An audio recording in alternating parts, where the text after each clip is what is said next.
नमस्कार। आप सभी को मेरा नमस्कार। आज के सत्र में आप सभी का बहुत बहुत स्वागत है। आज का जो हमारा सत्र है उसमें हम चर्चा करेंगे एक विषय पर। आज के सत्र में हमारे धार्मिक दर्शन नहीं रहेंगे, आज हम चर्चा करेंगे। तो चर्चा का जो हमारा विषय है वो हमने लिया है मन। जैसे कि हमने ध्यान पर जो चर्चा की थी, आज का जो हमारा विषय है वो लगभग उससे संबंधित रहेगा। मन, जो हमारा मन होता है तो सही मायने में क्या है और मन का क्या अर्थ है। एक तरीके से देखा जाए तो मन हमारा क्या है, तो इस पर हम चर्चा करेंगे। तो चलिए आज का हम अपना सत्र शुरू करते हैं। उससे पहले आप सभी से एक छोटा सा निवेदन, मेरी वीडियो को लाइक करें, शेयर करें और कमेंट करें। आपको कुछ भी पूछना है, कुछ भी कहना है तो आप कमेंट कर सकते हैं। और बाकी अपने सभी फ्रेंड्स एंड फैमिली मेम्बर के साथ मेरी वीडियो को शेयर करें। सभी के काम आएगी, कुछ अच्छा मिल सकता है वीडियो के माध्यम से।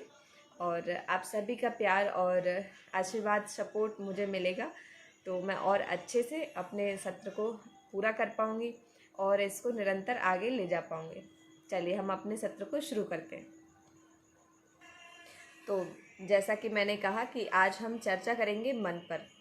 तो मन क्या है, इस पर हम शुरू करते हैं। मन हमारा जो है, हमारा मन वो एक तरीके से हम कह लें उसके दो पहलू हैं। जैसे कि हम कहते हैं ना कि एक सिक्के के दो पहलू होते हैं, वैसे हमारे मन का जो है ना दो सिरे हैं। एक सिरा, जैसे पहले सिरे को हम बोलेंगे कि शरीर। हमारा जो शरीर है वो हमारे मन का एक सिरा है, यानी एक छोर है। और दूसरा सिरा जो है वो आत्मा है। जो हमारी आत्मा है वो हमारे मन का दूसरा सिरा है। तो इस तरीके से मन के दो छोर हैं, पहला हमारा शरीर और दूसरा हमारा जो हमारी आत्मा है। तो मन और कुछ नहीं है, वो हम ही हैं, यानी हमारा शरीर ही है।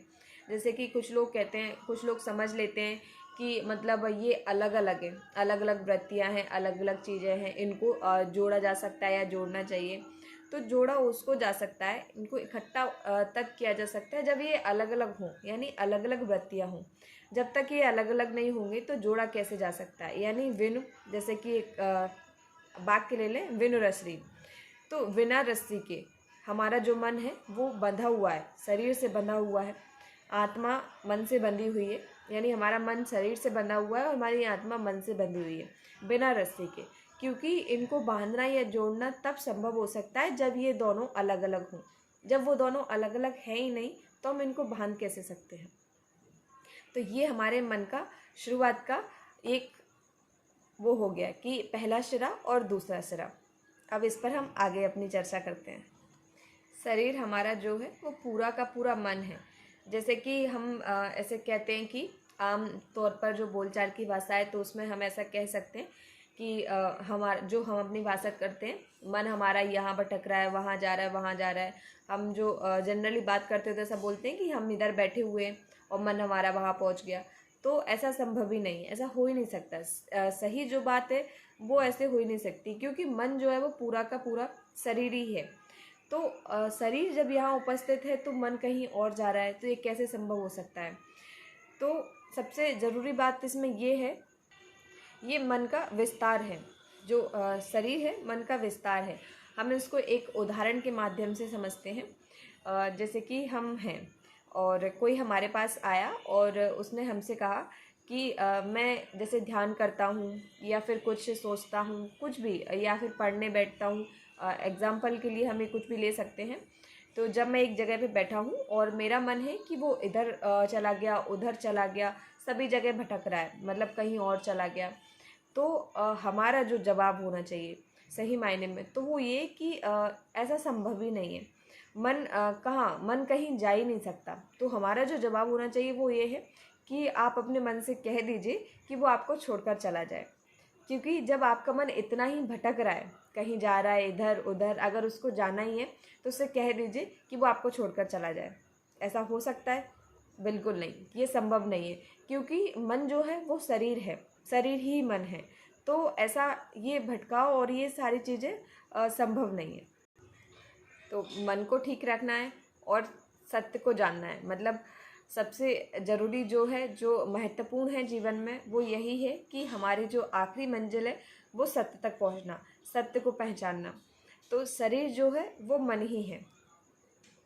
खुद को हम ध्यान से देखें, खुद को गौर से देखें, यानी हमें सत्य तक पहुंचना है तो सबसे पहला कार्य कुछ होगा तो वो ये कि हम खुद पर ध्यान दें और अपने जीवन में, मतलब हमारे द्वारा जो कार्य किए जा रहे हैं, हमारा जो जीवन है, हम बस उसको ध्यान से देखें, बिल्कुल एकदम निर्मल तरीके से, बिल्कुल साफ। हम उसको ध्यान से देखेंगे तो हमको बाकी सारी चीज़ें एकदम साफ साफ नज़र आएंगी, साफ साफ दिखेंगी। जब संसार को हम साफ तरीके से देखेंगे तो हम सत्य तक अवश्य पहुंच जाएंगे और हमें सत्य एकदम साफ साफ दिखने लगेगा। तो सबसे ज़रूरी चीज़ें, मतलब दो बातें जो महत्वपूर्ण हैं, जो मन के लिए निकल कर आती हैं, वो है कि मन शरीर और आत्मा के बीच का एक सेतु है, कहा गया है। और दूसरा ये कि संसार को देखना है अगर साफ तरीके से, तो साफ साफ आँखों से संसार को देखें, तो हमें एकदम साफ संसार दिखाई देगा और सत्य तक हम पहुंच सकते हैं, जो कि हमारे जीवन में सबसे महत्वपूर्ण है। जिसने साफ आँखों से संसार को देख लिया, उसने सत्य को जान लिया, और जिसने सत्य को जान लिया उसने यानी जीवन को सफल कर लिया। सत्य को जानना यानी संसार को साफ साफ देखना।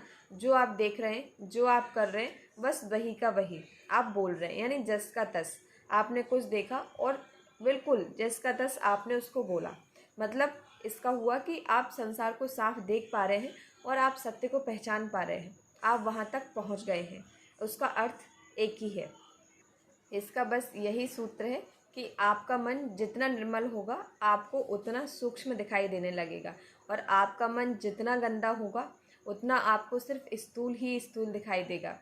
तो इसका जांचने का एक ही तरीका है कि मन को स्वच्छ और निर्मल रखिए, आप सत्य के उतने करीब पहुँचेंगे, आप सूक्ष्म को उतने अच्छे तरीके से, उतना साफ तरीके से देख पाएंगे। और जब आप उसके निकट पहुंच जाते हैं, आप उसको देखने लगते हैं, पहचानने लगते हैं, तो उसके बाद आपके मन में कोई भेद नहीं रह जाता, किसी प्रकार का लिंग भेद नहीं। आप किसी से बातचीत कर रहे हैं, उदाहरण ले लीजिए, किसी से बात कर रहे हैं, तो आप उसमें ये नहीं देखेंगे कि वो स्त्री है, पुरुष है, बच्चा है, बूढ़ा है। आप जब उस तक पहुंच जाते हैं तो आपकी ये सारी जो चीज़ें हैं, भ्रांतियाँ हैं, वो सब खत्म हो जाती हैं। यानी आपको उम्र का कोई अर्थ नहीं रह जाता कि बड़ा है, बच्चा है, बूढ़ा है, या फिर लिंग का भी कोई अर्थ नहीं रह जाता, स्त्री है, पुरुष है, जो भी है। और जो ध्वनियाँ हैं, जो शब्द हैं, उनका भी आपके जीवन में कोई महत्व नहीं रह जाता। जैसे मैं उठी बैठी, जो भी शब्द हैं, कुछ नहीं, सब कुछ एक सामान्य होता है। आप बस बात कर रहे होते हैं और आप उसको जान रहे होते हैं कि वो अंदर जो बैठा है, परम जो तत्व है, वो क्या है। आप उसको देख पा रहे होते हैं, आप उसको पहचान पा रहे होते हैं। और यही सबसे इसकी एक पहचान है। जब आपको ये सब होने लगता है, और आप ये सब तभी कर पाएंगे जब आप अपने मन को जानेंगे, अपने मन को एकदम निर्मल रखेंगे, स्वच्छ रखेंगे। और जैसे कि मेरी पिछली जो वीडियो हैं, आप उनको सुन सकते हैं, मैं मेंशन भी कर दूंगी। अगर आप देखना चाहें तो मेरे चैनल पे भी आप जाकर वो वीडियो देख सकते हैं, जो ध्यान पर मैंने वीडियो बनाई हुई हैं, ध्यान पर बनाई हुई हैं। और हमारा जो कैसे हम मतलब काम करते हैं, हमारा कार्य कैसे होता है, उस पर भी मेरी कुछ वीडियोज़ हैं, तो आप वो भी देख सकते हैं। मन पर जो हमारी चर्चा थी, जो कुछ महत्वपूर्ण जानकारियाँ थी, वो मैंने आप सभी को इस सत्र के माध्यम से दी हैं। तो आज के लिए हम अपनी इस चर्चा का यहीं समापन करते हैं। तो आज के इस सत्र में आप सभी का बहुत बहुत धन्यवाद। मिलते हैं हम अगले वीडियो में, अगले सत्र के साथ, या तो धार्मिक स्थल दर्शन के साथ, या फिर किसी विषय पर हम चर्चा करेंगे। जैसा कि आप सभी को मैंने बताया, अगर आप सभी मुझसे बात करना चाहते हैं तो कमेंट में मुझे बता सकते हैं कि आपको मुझे किस पर बात करनी है। ये जो आज का हमारा विषय था, मन, जिस पर मैंने बात की, तो इस एक तरीके से कह सकते हैं कि ये हमारे एक कोई मिलने वाले हैं, तो उनकी ऐसी इच्छा थी कि इस पर हम बात करें, तो मैंने आज का ये सत्र रखा है। आप सभी का आज के सत्र में बहुत बहुत धन्यवाद। नमस्कार, मिलते हैं अगले सत्र में। और चलने से पहले एक छोटा सा निवेदन, फिर से मेरी वीडियो को लाइक करें, शेयर करें और कमेंट करें। बहुत बहुत धन्यवाद।